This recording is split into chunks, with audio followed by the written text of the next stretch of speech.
Police say they have found a missing 2-month-old safe and arrested both of her parents. You probably received the Amber Alerts yesterday about this case. CBI said her parents, Ashley Ardolino and Luis Novela Rojas, took her from a family member's home in Pueblo County. The girl had been living with a family member there. CBI says they thought the young girl was in danger because of comments her mom made. Arvada police just tweeted both parents have been arrested. We do not know where they found the girl. The Pueblo County Sheriff's Office says both parents were wanted on multiple warrants unrelated to the Amber Alert. We expect to learn more about the arrests later today. A Denver police officer is being charged with second-degree assault after body slamming someone into the ground. Officer Adam Glasby and another officer were working an off-duty assignment at a bar off Blake Street. That's when they saw a group of men fighting outside of the bar. Glasby pulled one of the men away and in turn body slammed him, leaving him unconscious. The victim was able to walk away. Those charges were filed today.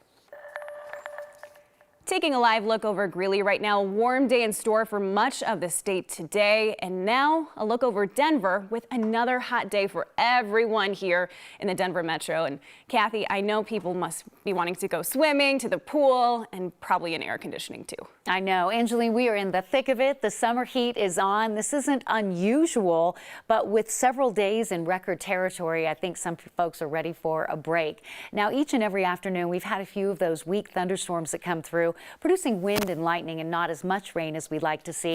And that's a scenario that should play out again this afternoon. High, thin clouds are coming off the foothills. Eventually, there'll be cumulus clouds, and they will offer a little chance for rain later in the day. So far, 90 in Denver. That would be the average high for the date. 89 in Grand Junction, 73 in Kremling, 91 in Fort Collins and Greeley. Tiny bit of moisture coming in, a bit of lightning outside of Telluride. Alamosa, we're watching, of course, in and around the Gunnison area where firefighters are battling that blaze there. And we've got a little bit of thunder shower activity near Steamboat and outside of Silverton. Storm Prediction Center has Denver and northeastern Colorado kind of in that marginal view for a storm that might produce more than rain, wind and lightning. And again, an air quality alert out in and around Gunnison due to that wildfire smoke. So air quality poor. A couple of thunderstorms rolling to the south metro by 2:30 across downtown Denver between 4 and 6. That's probably the best chance that we will have for rain moving through the afternoon. Temperatures will top out in the mid-90s, dropping into the mid-80s around the dinner hour. And of course, coming up in just a bit, we'll give you another check of the radar and see which areas might see rain and let you know if record high temperatures are possible as we move toward the end of the week into the weekend. All right, thanks so much, Kathy. In all that heat, there is a wildfire 10 miles south of Crested Butte. It was caused by lightning. The first is on a ridge between Squirrel and Mill Creeks. Homeowners near County Roads 730 and 727 are under evacuations. If you have livestock, you can take them to the Gunnison County Fairgrounds. The fire has so far burned 681 acres, threatening at least 10 buildings. We aren't sure if they're homes yet. None of that fire is contained. And in Teller County, a fire is burning between Divide and Florissant, not far off Highway 24. The Teller County Sheriff initially issued an evacuation order for the Palmer Village subdivision. The sheriff says anyone near the fire should be prepared to leave at a moment's notice. We are 1 year away since the 988 crisis hotline launched for suicide prevention, and so far it has received nearly 60,000 calls. But how well is our state doing on answering those calls? That answer depends on who you ask. Colorado's 988 program manager says the state's contractor has been getting better at answering calls. Kelly Bowman says they went from 58% to 94% between June of last year and June of this year. But national data looks very different. It says Colorado only answered 78% of calls locally in June, sending the rest to get answered by backup centers in other states. And the Kaiser Family Foundation found our state was the 13th worst in the nation for answering those calls this spring. Bowman says she's working to figure out why that data just doesn't match up. What do we need to improve locally, and what do we need to encourage as a change on the national level so that our numbers are uniform and that our communities feel safe, supported, and trusted by the services that are in place? When you're in struggle, the worst thing that we can do is leave people on hold and not have them be heard. Bowman told us they have had trouble hiring enough people to answer all of the calls. She also says our state has another unique challenge. When you call 988, the phone system routes you to the crisis center closest to your phone's area code. Colorado has so many transplants. People are getting rerouted to centers in other states where they may not know all of our local resources.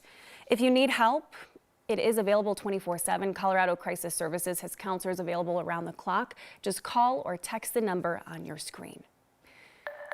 Even after 3 decades, Cheryl Parker's family still hopes police will find out who killed her. On July 26, 1996, the mother of 2 from Fort Collins was found beaten to death. Her body was found in the St. Vrain River in Del Camino, which is about 30 miles north of Denver. The Weld County Sheriff's Office says Cheryl rented a room at a motel in Del Camino after getting in a fight with her husband. She was planning on asking for a divorce. Detectives say her husband, Ed, was the first person to report her missing, and he still remains a person of interest in this case. Her husband was interviewed initially when he made reports to Larimer County and Weld County, but then fairly quickly he retained a lawyer and quit talking to the investigators. If you have any information about what happened to Cheryl Parker, you can call the Weld County Sheriff's Office. We're learning, well, in a couple weeks, there will be some new rules you have to follow on the road. Our Brianna Fernandez has more on these changes. The law started with just emergency vehicles, so firefighters, police, EMS, and then tow trucks and utility vehicles were added into that mix. So now with this move over and slow down law and this change coming, it will apply to every vehicle that has their hazard lights on sitting on the side of the road. So we know this new change passed in March. Essentially, this will require you to move over if you're able to. So there's 1 lane of buffer between you and the stalled vehicle on the side of the interstate. Now, let's say you can't move, you have to slow down to 25 miles per hour or less if the speed limit is under 45 miles per hour. Colorado State Patrol says many of the crashes they see happen because of existing crashes. Just last week, a trooper was seriously hurt after 2 cars crashed into separate patrol cars that were on a scene of another crash investigation, this all happening in Adams County. According to AAA, last year marked the deadliest year on our roads since 1981.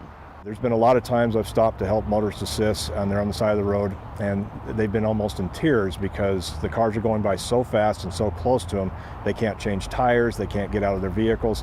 So this is a real game changer for the public on their safety. That law will be expanding August 7th, so in less than 2 weeks. And if you get caught not following that law and get caught by a police officer, you will get fined and also points to your license. For now, I'm in Greenwood Village. Brianna Fernandez for 9 News.